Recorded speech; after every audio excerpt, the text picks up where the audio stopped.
This is the Reluctant Leader podcast, the podcast designed to help you if you've landed a leadership role through no fault of your own and now need to find out what you should be doing. I'm your host, Mark Terrell, and have been there and know what it feels like and made all the mistakes.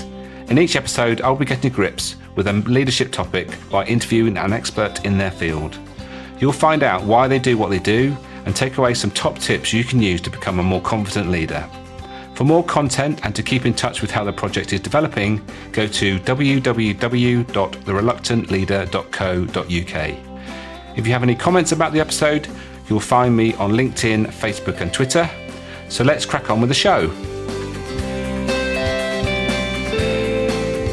Today I'm talking to Jonathan Butler, who is an award-winning chef and restaurateur with nearly 30 years industry experience, and since 2010 has run his own restaurant consultancy business, Outsourced.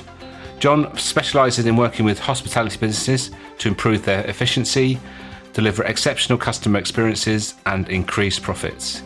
He is also the author of Business Recipes for Success, 4 Steps to Building a Successful Restaurant and Hospitality Business, and a motivational speaker, drawing on personal and business experience in his talks. I hope you enjoy this discussion we had about customer experience, and I will catch you on the other side.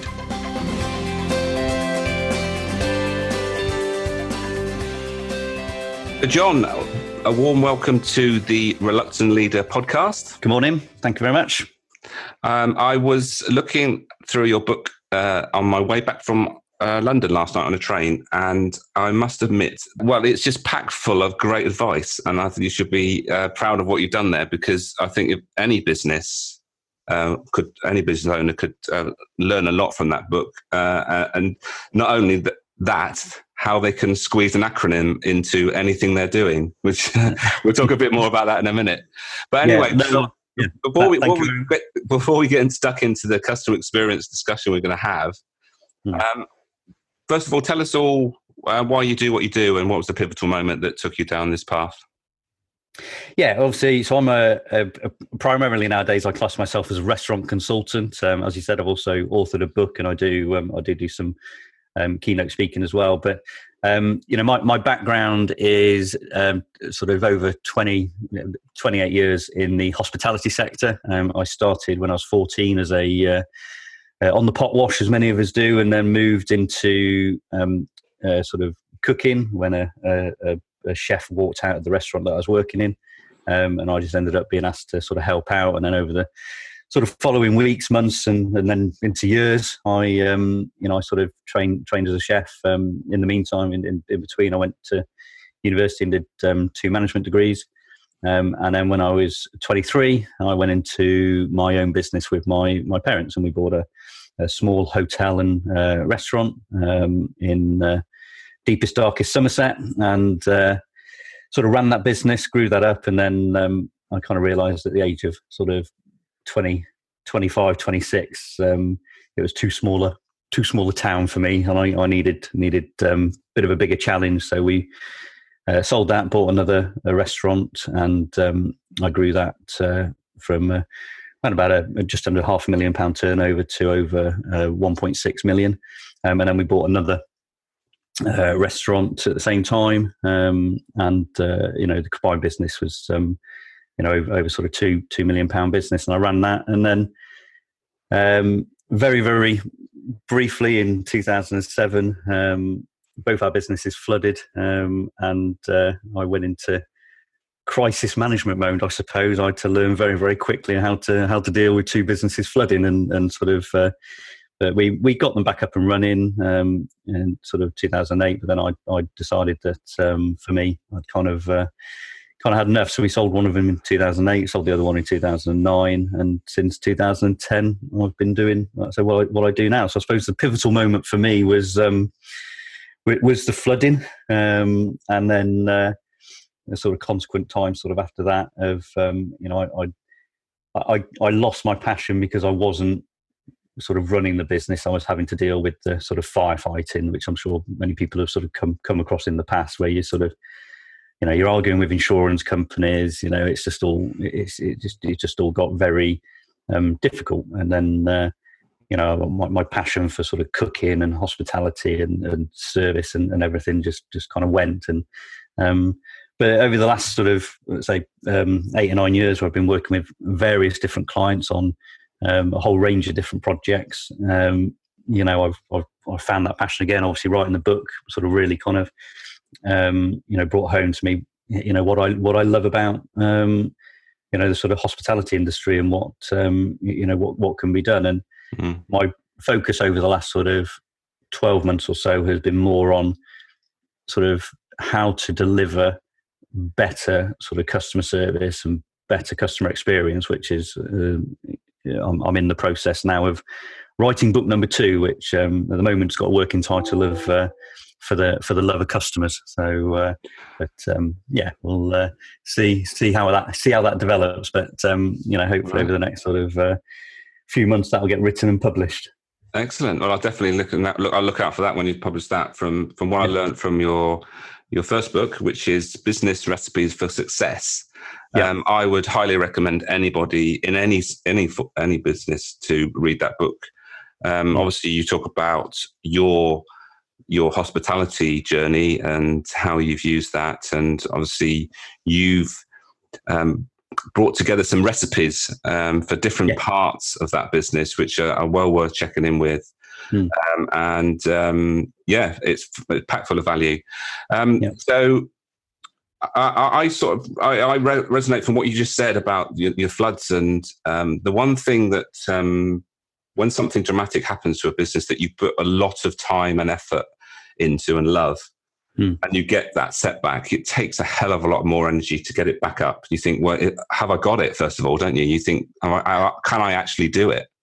Oh yeah, without a doubt, because you're back to square one, and obviously at that point I've been running the businesses for 7 years, and like I say, although we'd done the first one and done very successfully with that, and then moved on to the second one, but we'd invested a lot of money into them. We'd done refurbishments, and literally actually the second business that flooded, we'd literally only refurbed it 4 weeks prior, so we spent nearly £250,000. It's very disheartening, because you kind of I think you're up against it in business anyway, certainly as an independent. You're every day is a challenge, but then sometimes it's just more of a challenge, and it's like, what do I have to do to kind of sort of really get sort of that sort of post. And but if we put a bit of a leadership spin on this, you are still leading that business, and you got the responsibility of keeping things going. You got your staff members wondering what's happening and all that stuff, and you've got to lead them through this the massive change and reliving the whole thing, I suppose you could say. Exactly. Not only your own energy, that you've obviously got to energize your staff as well, haven't you? And bring them along. No, exactly. And I was responsible for over 50, 60 staff, and like you say, it's their livelihood as well. You don't. That's the thing. You don't. Sort of obviously also think is that if they. One of our businesses was closed for 6 months, so unfortunately we had to make and that was our biggest business, so we had to make sort of 40 odd staff redundant. And it's a big, I suppose, a big burden, because you think actually these people, they've worked hard for you, they've helped you achieve your goals and your vision. And you know them, you might know the families, you might know they've got kids or whatever it might be, and it was a difficult, like I say, from a leadership perspective, you're thinking, like I say, it's not just you, and obviously I had, family as well. That's right, yeah. And it's your kind of emotions and sort of position is kind of pulled in many directions, and I suppose in some ways you have to be a little bit selfish, and I suppose even if you refer to the the sort of airplane type scenario, don't you, which sort of gets sort of brought up many times, but you put your oxygen mask on first, because that was, I suppose, primarily, what I went into, in the mode of actually, do you know what, I've got to make sure that the businesses survive, because if I don't do that, then obviously, nobody's going to have a job anyway. Although we had to make some people redundant, but I think you have to be quite selfish in that situation, and get your, if you get yourself in order, then you can obviously do a better job leading. And I think that's that to me was quite important. So 100%, absolutely with you there, and but it's hard. But you have to put yourself, like you say, be a little bit selfish, because at the end of the day, it's the best for you and for the team, because you've got to be there. If you're not there, then that's an even worse situation. So absolutely right. Okay, so let's get stuck into this customer experience topic that we're going to talk about today. And as I've mentioned, you've covered it in quite detailed in the your business recipes for book. Sorry, business recipes for success book. Yep. So let's talk about you've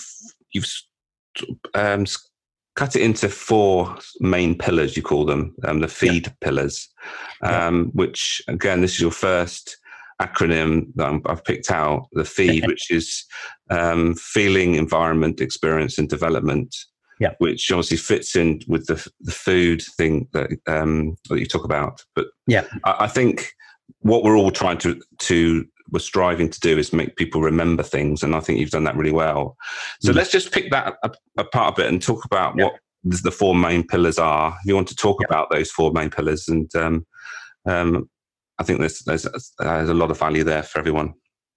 Yeah, well, obviously, so it's feed, feeling, let's say environment, experience, and development, and obviously, I came up with that because of what I do, but it also, let's say, it's very, very relevant. So the feeling, that kind of covers the. It's not just about how your customers feel about your business; it's also about how you feel about your business as a stakeholder, owner.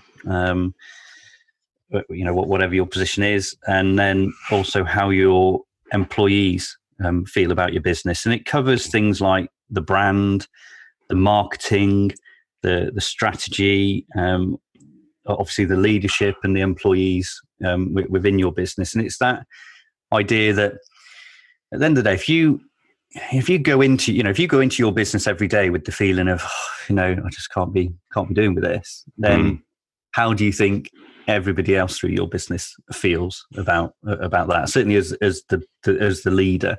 And similarly, if your employees come in with the sort of, as we know, we all have good days and bad days. But if they come in with the sort of, again, the attitude of, really can't be bothered today, then it always is going to pass on. So you've got to have this sort of vision and sort of ability to always have that, when you, as we used to say to some of our staff, when you are sort of serving, you're on stage, you're performing. Everything else has got to be kind of, the curtain opens when we open those doors. That's the curtain up, and away we go, and we do a performance, and but everything marries into that. So obviously, the brand and the how the feel of the look and all that, the sort of marketing, how that kind of all connects.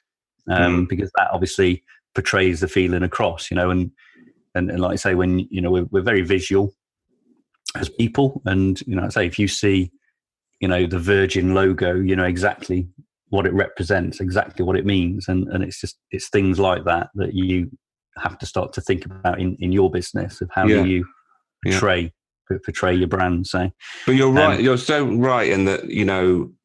As a leadership role, you've got to check in with how you're feeling, because what we don't think about is actually how people pick things up from us. Because we are being monitored and watched by all sorts of people, whether it's our staff, our clients, all those people. And if we are not feeling it, then they will be feeling it as well. And that's so important to check in with ourselves. And if we're not feeling it on one day, it's fine. But if it's over a long period of time, then really you've got to reassess why you're doing it, how you're doing it, what you need to change, because you're not helping yourself and you're not helping anybody else by, just getting on with it. And that's definitely something that I've picked up from my own experience and from working with clients, is that it's really important to make sure that you're still feeling your business. And obviously that is then, what's the word? It almost like it emanates from you, to all you're doing around you. So absolutely, no, and exactly. And as if I refer back to say when we had the floods and everything else, and over time I got worn down, and I didn't feel the passion and that is when I made that life-changing decision, really, of, do you know what, enough's enough, and it's time for me to kind of part with these businesses and sort of and move on to sort of the next sort of chapter in my in my career and life. So it's big.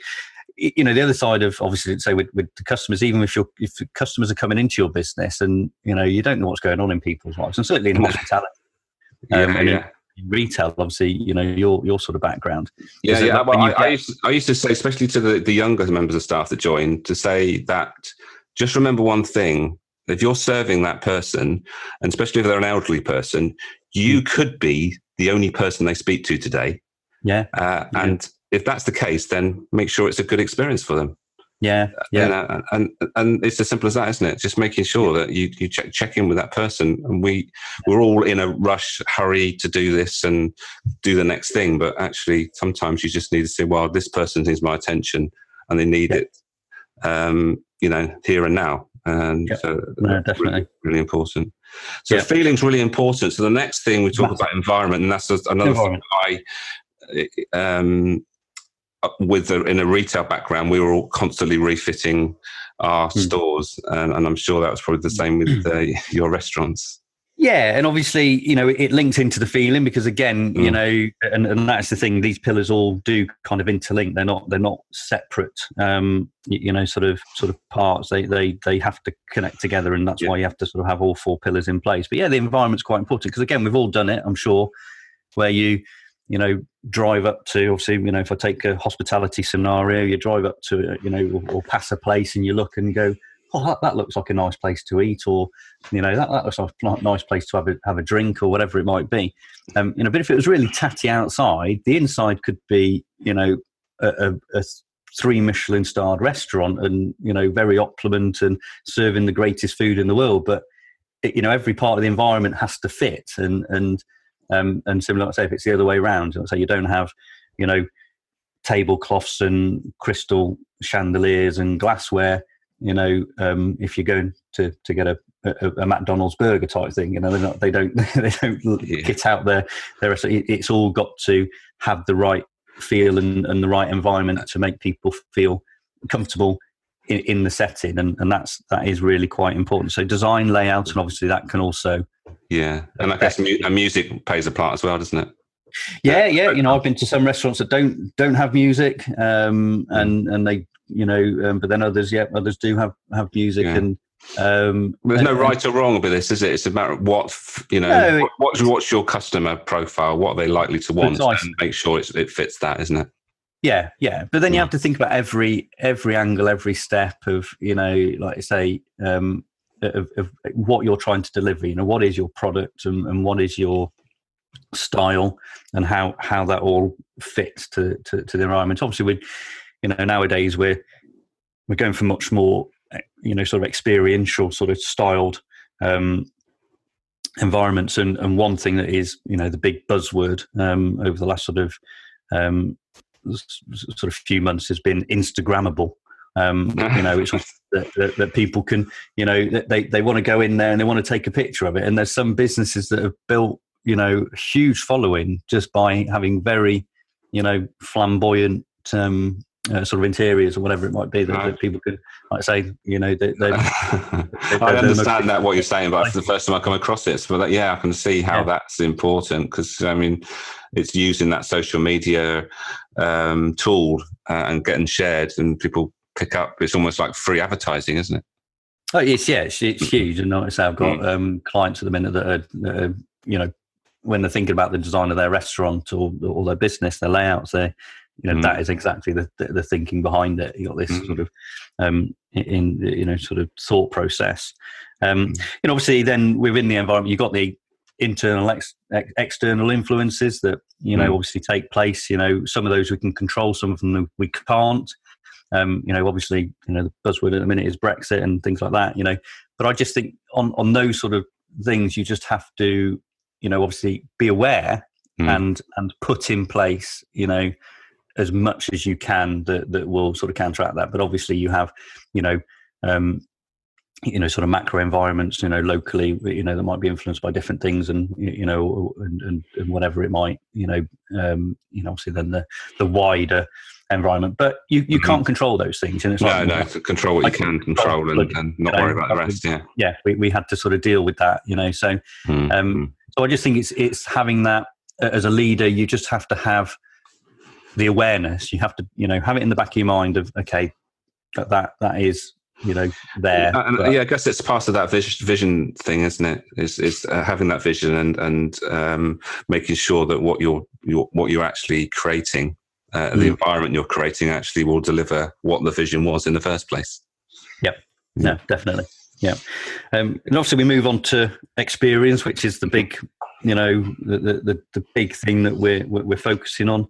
With that, I talk about customer journey, and it's quite important. A lot of people, I don't think, really understand their customer journey, and actually where it starts. And obviously with the digital age that we have, and with the internet and all the various different sites and stuff that are on there, for certainly for, not say for a hospitality business, but a lot of businesses, obviously one of the first starting places would be to potentially Google, and if you Google your business, you might not be your website that's the first thing that comes up. It could be a third party site, something like Trustpilot or TripAdvisor or Google reviews or Facebook or whatever it might be, and really that's the starting point of the journey.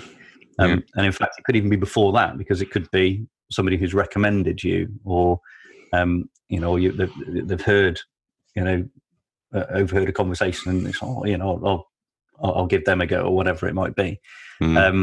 So the journey starts a long time before potentially, they get to your door, and you have to start to kind of, you have that path that leads to your business door of whatever that might be. Yeah, I was talking about this just a couple of days ago, actually, and the figure I've mentioned and I've picked up is about 70% of our decision making is made before, I should say, from our Googling and checking things out on various social media, etc.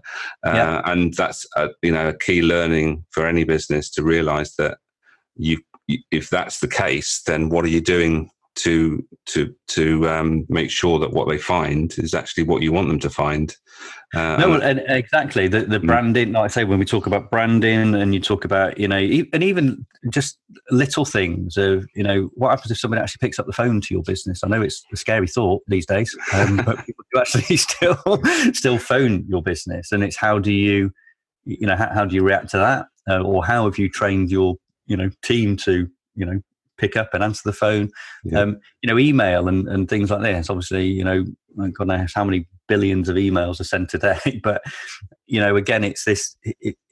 You've got to have the sort of the clarity of a message that is going out, and it's got to be throughout every aspect of your business, because how people contact your business and how people find your business is really, really key. And I think it's quite important that people understand that when they when they start to think about this journey to where you're going to end up. And then obviously you've got the time that they are, what I sort of class as the direct engagements. Obviously, if it is a restaurant or a hotel or something environment, then it's the time that they're within your business that you can obviously have that greatest influence, and that's when you've really got to deliver this customer experience. Obviously they'll have already, like you say, made certain decisions and understanding, but whilst they are engaging with that your product, that's a key time that you can really sort of wow them. And if even for a business that isn't, like say if you take for instance, if you're a printer, say for instance, the time that you're engaging your customer to get the print job done or whatever, if you make certain promises, then the key to that is to deliver on them. Again, so many weeks like I can turn it around in 5 days, because that the customer needs it in 5 days, but in the back of your mind you can't, and it's like, well, then don't tell them you can. Say, look, actually, there's no way you're going to get it done in 5 days, and there's probably no other printer that's going to be able to do it in 5 days. But we could do it in 7, and we'll push every mountain to ensure that we deliver it in 7. I think from what I say is we are always marketing wherever we are in the customer journey. We are always marketing, whether we are marketing to encourage them to come to us. While they're there, we need to make sure that we're marketing so that they come back, and then after they leave, hopefully we are able to keep in touch, and then obviously encourage them to come back by marketing to them again. So it's a marketing journey, isn't it? That really never finishes, never ends. Yeah, and we talk about touch points and things like that, but it's also beyond those touch points. So it's not just about the touch points; it's what's in between. It's it's reading between the lines as well. And obviously, you mentioned there the after sales. So many businesses to me just completely, totally, utterly fall down when with the after sales. That is the area that, in reality, you can you can make the biggest impact. And if you really consider how like say, these people have tried your business, they've hopefully they've had a great experience. It is a lot easier to get them to come back and spend more money with you than it is to go and find the next client, the next customer. And really, I'd shift a huge focus and a huge part of the marketing strategy to say, actually, what we really want to focus on is loyalty. Because the thing is, human beings are creatures of habit. We love what we know, and that's our comfort. And if we find somewhere that we're really comfortable with and really enjoy, and we will go back and back and back. And I think that is the key. But a lot of businesses just don't consider that. And that's that. If you get that right, then I think most businesses will certainly thrive a lot more. And you're building on that already. What you've already invested in as well. You're getting you're getting more return on that original investment rather than reinvesting in new customers. Why ignore your existing customers? Which, like you say, so many businesses do. So, and obviously, then other part of the experience. Obviously, the key thing with experience is your team that is delivering that experience to ensure that they really know what it is they're doing. And obviously talk a lot about that.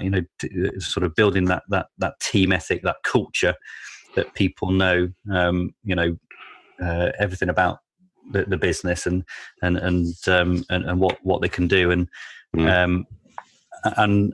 having the boundaries that they can work within, and ensuring that it's not too strict. It's having this ability that they can actually think outside the box. I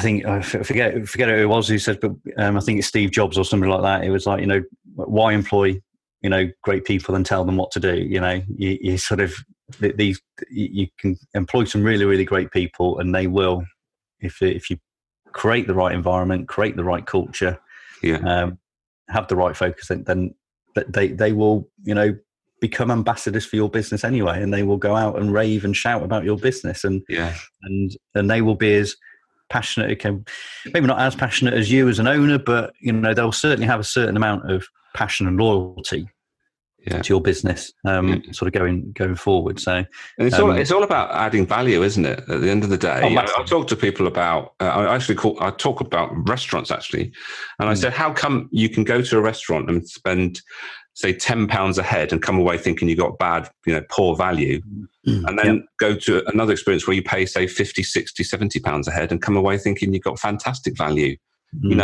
It's all about value. It's not about cost. It's about value. What was the experience? What I've actually paid for value for money, and how do I measure that on a scale of value? Was it good value or was it poor value? And that's how we make almost like a unconscious decision based on what we've bought, isn't it? It's that value thing.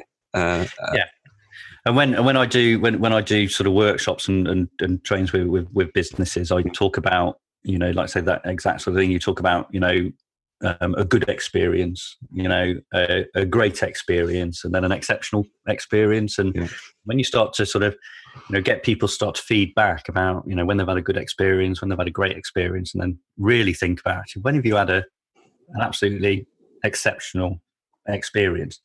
And when you start to map that out and people start to think about that, there's the factors that come down, and obviously everybody has different ideas of value. So it's not an easy thing to sort of measure, and it's not just like, say, obviously, within a restaurant environment, it's not just about the food. It is, it's more than the food. It's the atmosphere. As I mentioned before about, there's a restaurant that I know that they've got 2 Michelin stars. They're a very, very good restaurant. The food is always absolutely exceptional, but they don't have music in their restaurant. They don't have any background music. And I've been a number of times to the restaurant, and sometimes the atmosphere is a bit flat, and other times the atmosphere is really, really great. And it's not a big restaurant, but obviously it's so multi-award winning. It's very, very successful. The chef is absolutely superb. The service is always great, but the experience can be different dependent on the other diners within the restaurant. Yes, and as simple as, because they don't have background music, and it's something that we don't really think about. We don't go to a restaurant to listen to background music. No, but it's almost also when you're watching a TV program or a film. Actually the music, probably you're not listening to the music, but if you took a lot of big these big blockbuster films and took out the music, they wouldn't nearly be as great as what they are. Yeah. It's almost as if you've got to check in, how are we feeling this tonight, guys? Do you think we need the music on or not? And it's almost like adapting, isn't it? Yeah. Being very adaptive to the actual what's going on here and now, rather than saying, well, that's what we do. We put it on at that volume, blah, blah, blah. But it's not that simple. It's actually adapting to what the environment, what's going on within the restaurant. I suppose if it's really bustling and there's lots of, talk going on, that's different than if it's only half full, and it's a different scenario, isn't it? Yeah, but it's if you've got all couples and they're not talking because they've had an argument before they came out, and, obviously Valentine's night, they're just there because they have to be there. Okay. And I think probably we need to move on from that experience. It's so important. But the last element of that feed analogy acronym, whichever you want to call it, is the development thing, and which is I'm quite passionate about, is the innovation part of development. It's actually constantly learning and developing and looking for new opportunities, isn't it? Yeah, and like I say, obviously it's looking at the trends of what's happening in, like I say, that wider environment within your business or within the world itself. If you can obviously spot the trends and try and get either ahead of the curve or whilst it's happening. Obviously at the minute in the hospitality sector, it's all about gin, which I think is a trend that will fall flat on its face. Right, that's interesting. Yeah, I've noticed that. I've noticed that everyone seems to be opening gin bars and shops. I liked gin before it was trendy, so that's why.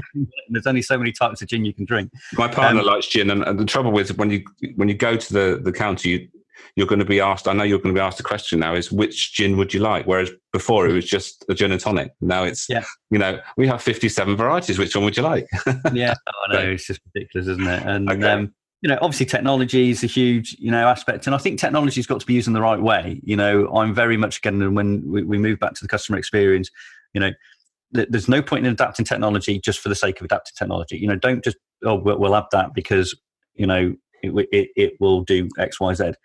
a technology has to fit, and it has to be, you have to be able to, bring it into the business that will enhance the customer. Don't just get technology for the sake of it. To me, I'm still, we like to say, I still do pick up the phone and phone people. Because really? Gosh. Yeah, I know. Also, I do email as well, but I do think, at the end of the day, we are, talking to people, is still, is very, very important. You've got to build, and you can't, put emotion and feeling into an email or a text message or whatever it might be. You need, I think, talking is great, because obviously you get to really know somebody with the sound of the voice. Obviously nowadays you can even obviously video Skype or whatever it might be. It's like backward innovation there, isn't it? You're innovating, but you're doing something that's been around for ages, but not many people do anymore. Yeah. And I think so. But there's obviously technology you can bring in that will, let's say, help the process and speed up the process, which is great. But it, just like I say, just have that in the back of your mind of, I say, so many websites I go onto and they don't even have a phone number on there, and it's just like, I just want to, I don't want to be sending you an email and then thinking, will they respond today, or will it be tomorrow? Or have they actually seen that email? Or I just want to pick up the phone and say, look, I've seen this on your website. What's the deal? Whatever it might be. Yeah, it's the thing is that it's the thing. Picking up the phone is an instant thing. Although sending an email is instant, doesn't mean that the reply is going to be instant. Because you've got to hope that somebody on the end of the email is either reading it right then, and they will reply right then, or they, and hope that they don't read it, forget about it, as I do with many emails sometimes, is forget about it and then reply 3 days later. So you've got to, say technology has to be used in the right way. And the other thing is obviously, don't just automate everything, because again, I think that starts to frustrate people if it's just an automated reply. We want personalized experiences, so we need to personalized communication. So obviously there is technology that can then start to personalize stuff, but there's nothing better than obviously that actual much more personalized sort of message. So obviously I'll talk about standard operating procedures, which is just again having a set process, and again a lot of businesses with systems and things like that is thinking about actually having a process in place that you can follow, and then if something goes wrong, then obviously you can go back and look at what went wrong in the process. What I find with a lot of businesses, when they don't have these sort of processes in place or these standard operating procedures in place, is that when something goes wrong, you say, well, why do you think that is? Well, I don't know, because we all do it differently. And that's the important thing, is that it's being consistent, isn't it? So that whenever a customer comes in, they get the same experience and delivered in the same way, but obviously with the personal, one-to-one. Well, exactly. It's not being robotic about it. It's actually saying, well, this is the way we do things, and that's why we do them. Yeah. So when you answer the phone, it's not that it has to be a set script and they've got to read it word for word, but it's having within there, maybe certain things that have to be covered. So whatever that might be, if you're answering the phone for whatever type of business it is, it's okay, you can answer the phone in your own personal manner, because that gives the personality of each individual. But as long as within, that first 30 seconds you mention X, Y, and Z, that's the key elements that have to be done. And you sort of do that and then have that procedure, because, and then, like I say, if something goes wrong and you go back through it and say, well, that's the reason that went wrong is because you only mentioned X. You forgot to mention Y and Z. Or you mentioned Y and Z and you forgot to mention X, and whatever it might be. So it's just having that, process in place, and that, kind of framework, I think I'd sort of call it, that then can then, be filled in with the personality, but there's much, much more. Obviously then there's the sort of your goals and aspirations of the business, and that has to be communicated throughout the business. I think, again, it's fair enough. You as an owner or a stakeholder, or whatever, you've got your vision and that's what you want. If you don't then tell every level of the business, what those goals and aspirations are, then you're never going to achieve them. It's communicating at every single level, and not necessarily, you as as a leader, sort of just passing it down to your manager, pass it down to, talk directly to, like I say, with me in my restaurants or when I have my hotel, I'd talk to the cleaner, I'd talk to the sort of so you should, housekeeping. I'd talk to the pot washer and everything. Key position in the kitchen is a pot washer. Really important position. And so you've got to communicate with these people and say, look, this has to be done. Your job's important because you are part of a bigger being, and you're a key component within it. And so you don't want the Chinese whispers sort of style of, well, Yeah. Well, it's like the janitor that was it Jack Kennedy stopped at NASA and he asked him what he was doing, and he said, "I'm helping to put somebody on the moon." And that is that's the best way of describing how that works. Yeah. And if you can get that in everybody that's involved in your business, then you're winning. John, I'm sad to say that we're running out of time, so we're getting to a point where we need to get some top tips from you. But I think before we do that, I think we should just go through the acronym that you use for leader, the 6 words you use, because I think that they're really useful. Yeah. So obviously, as a leader, we learn every day, and even like say, even now, me as a, I've been in this industry for nearly 30 years. And I even still learning, because things are changing, like say the technology or whatever's coming in, and you've got to be on top of that. So, and then, like I say, there's always a better way of doing things. I think, say there's always a better way of doing things. There's always a different way of doing things, and you should maybe try it. And then you'll find out whether it's better or not, or whether it's actually, no, we'll go back to that. Okay. Obviously, we talk about empowerment, and it is, again, certainly with, obviously we talk about Generation Z coming through and everything else, and they want to be, they want to be part of something. And I think so if you can empower people to sort of take sort of responsibility, even at that lower level, at that if we sort of call it a janitorial sort of level, I think that as I say, is really key, and sort of help people to sort of grow and empower them to sort of really not have a fear of failure. I think is a key thing. And I've been through that obviously with my businesses. I had that real sort of fear of stuff. Obviously, as we've talked about over the last sort of half an hour or so about adapting. You've got to adapt to everything within your business and within the wider environment, and how obviously different people need different things. And I think again, as somebody leading forward, you've got to be able to see that not everybody is going to respond to a certain process, a certain way that you might talk to them or engage with them. So it's important that you sort of have that adaptability. Say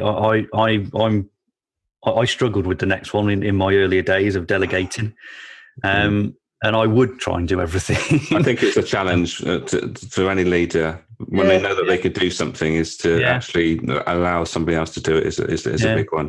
But especially when it's your own business, it's your baby and everything else. And I did really struggle at times to sort of, and I would sort of really work myself into the ground. And it's only when I really, obviously I brought in good people around me.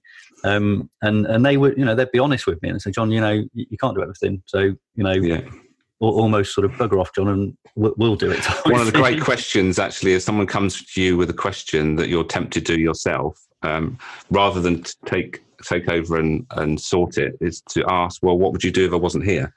And that's a form of delegation. It's almost passing back also, not responsibility, but just giving them a chance to actually put some input in as well. Definitely. Obviously, finally, the final two, obviously, engage.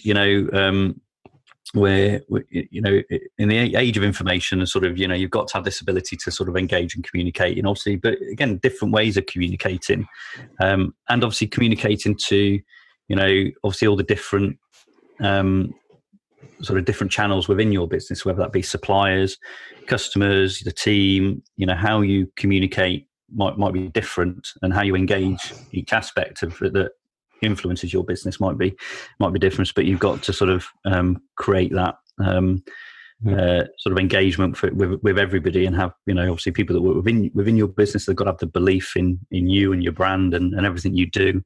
Yep. And then obviously, as we sort of said, you've got to be able to review stuff. You've got to evaluate not just what you do, but what others do. And evaluate that regularly. Don't and again, create a culture where it's okay to sort of actually put your hand up and go, do you know what, I didn't do that right. And then you can obviously learn from it and put the steps in place to make sure it doesn't happen again. So brilliant. So that's the 6 letters of leader. Learn every day, empower, adapt, delegate, engage, and review. Fabulous stuff. And so, if we haven't already given them enough content and value here, three things that we can take away from today, listening today. Then, for me, obviously, the most important. Obviously, if you have employees, they are your number one in delivering the customer experience. So, do invest in them, do look after them, because ultimately they will look after your customers. And that I think. We spend a bit too much time thinking, actually, do you know what, we're a customer-focused business rather than actually, do you know what, we should be employee-centric. And if you create that culture of, look after your employees, like I say, they come to work every day, they become ambassadors, and they're like, you know what, we're going to go and, work for this business and do this and do that and make it a better business, obviously, because they rely on customers to obviously keep their jobs. Number 2 is have and develop strong core values. So have values within your business, but don't just have them. Create a culture that actually understands and believes in them. Because I think that's the thing. Obviously, values is the buzzword. So everybody sort of creates values. They put them on the website or whatever it might be, or they say, "Yeah, these are the core values that we have in our business." But then if you actually ask every single member of that business and the employees in that business, and even some of the customers, they probably won't know what they are. So it's not just having the core values, but also then, creating the culture that actually knows what they are and understands why they are your core values. So, which basically comes on to the last one, which is communication. As we've said, you've got to communicate directly to all levels in the business, have that clear message, and but not only just have the communication of you sort of talking to people, but also that, listen to the feedback, and take that feedback on board and like I say, adapt that going forward. So fantastic. That's it. So that's it. Absolutely. Well, that was a jam-packed half an hour. I think it's a bit more than half an hour, but thank you, John, for your time today. I've really enjoyed it. I will be looking forward to reading your second book when you get around to publishing that. That's the challenge. Get that written and done. Yes. But for now, I will say thank you very much, and hopefully we get a chance to chat again sometime in the future. Yeah, thank you very much, Mark. It's been absolutely great. Brilliant. Thank you.